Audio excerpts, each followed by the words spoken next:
Shalom saudaraku yang dicintainya tanpa syarat, yang dikasihinya tanpa batas, dan yang diberkatinya tanpa sebab. Saudara, kalau kita amati dengan seksama, ternyata karena kita terbiasa memandang diri kita sebagaimana dunia memandangnya, sehingga kita tidak melihat bahwa di dalam Kristus itu berlaku persepsi, perspektif, dan aturan yang berbeda. Contoh, seringkali ketika kita berdoa, kita merasa sepertinya doa-doa kita didengar lebih ketika kita berbuat baik, dan kurang didengar ketika kita sedang melakukan dosa atau kesalahan. Ketika kita berdosa, kita jarang pergi kepada Allah dalam doa karena berpikir bahwa kesalahan kita akan menghambat doa-doa kita. Apalagi kita meyakini bahwa perbuatan baik kita itu menyenangkan Tuhan dan kesalahan kita tidak menyenangkan Tuhan. Padahal Dia adalah Bapamu, dan Dia senang meresponi permohonan hatimu. Dirimu dapat mendekat kepadanya dengan kesadaran penuh bahwa Dia tidak perlu dibujuk untuk bertindak bagi kebaikanmu. Perannya dalam kehidupanmu itu berdasarkan pada karakternya yang penuh kasih. Itu sebabnya dirimu tidak perlu mengemis kepadanya. Dirimu tidak perlu mengajak banyak orang untuk meyakinkan Dia, seperti yang dilakukan orang dalam pengadilan dengan membawa petisi yang ditandatangani oleh orang banyak untuk meyakinkan hakim supaya bertindak di pihak mereka. Itulah persepsi, perspektif, dan aturan yang berbeda dari Bapa yang sudah berada di pihakmu dan ingin terangnya memperluas persepsimu dan memberimu lensa baru untuk melihat Dia yang memberkatimu dan memberkatiku dalam segala hal. Itu sebabnya Yesus menyoroti apa yang telah diajarkan kepada kita dan cara berpikir kita yang sama, yang sesuai standar dunia dan agama. Dia sedang menantang paradigma dan keyakinan kita, saudara, yang secara halus namun pasti telah mengikat kita.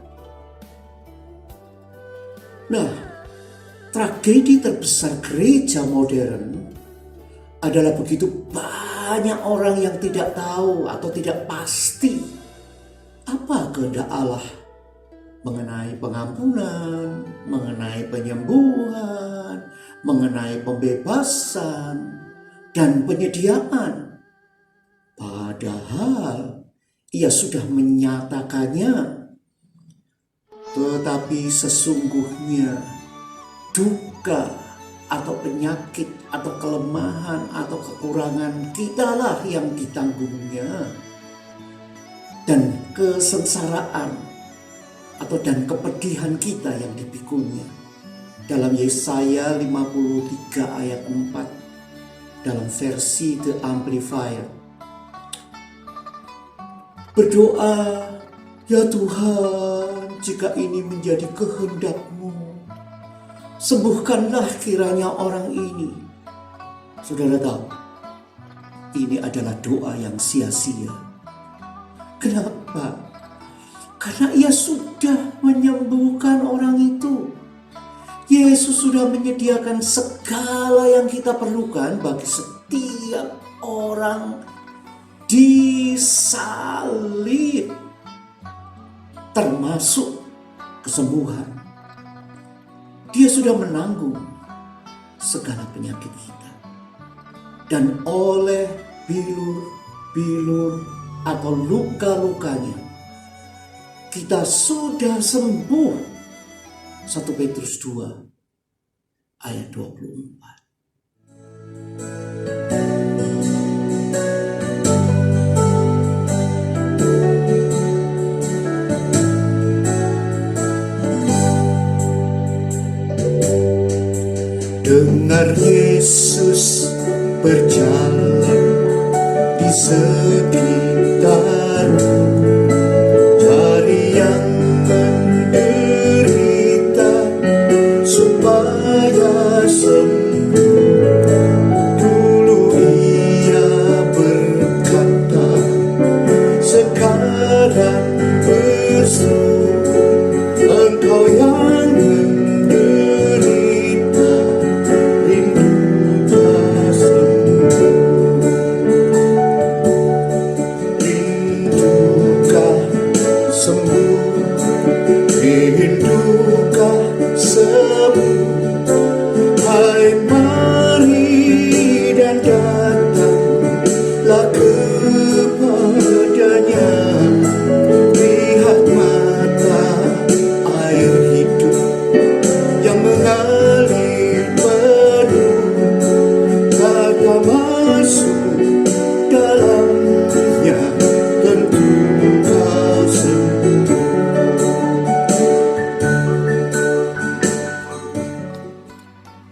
Pertanyaan sesungguhnya bukanlah, Tuhan, maukah Engkau?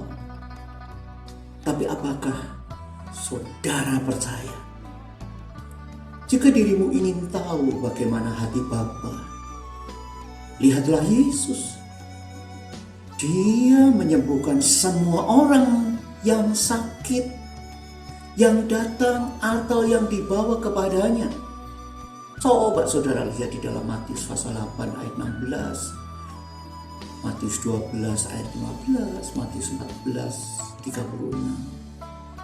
Yesus tidak pernah memberi penyakit kusta, lepra, kanker, paru-paru pada seorang pun untuk membentuk karakter orang itu. Tidak pernah, saudara.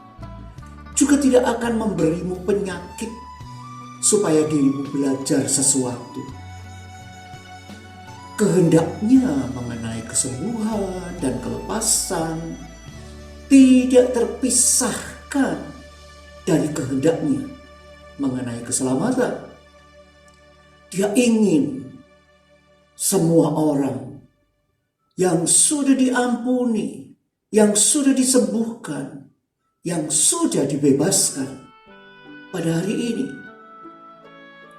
tidak ada gunanya meminta Allah melakukan apa yang Dia sudah lakukan. Matius 10 ayat 8 katakan, sembuhkanlah orang sakit. Dia tidak bilang berdoalah dan minta Allah menyembuhkan orang sakit. Tidak, saudara. Dirimulah yang menyembuhkan mereka. Nah, kunci untuk melakukan pekerjaan yang lebih besar dari yang Yesus lakukan, percaya.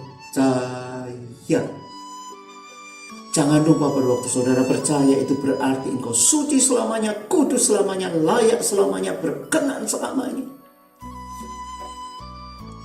Tuhan Yesus katakan, aku berkata kepadamu, sesungguhnya barang siapa percaya kepadaku, ia akan melakukan juga pekerjaan-pekerjaan yang aku lakukan. Bahkan pekerjaan-pekerjaan yang lebih besar daripada itu. Sebab aku pergi kepada Bapa. Yohanes 14 ayat 12. Lihat saudara, lihat. Kalau begitu apa penghalangnya? Tahukah saudara? Kita, aku, kamu, kita.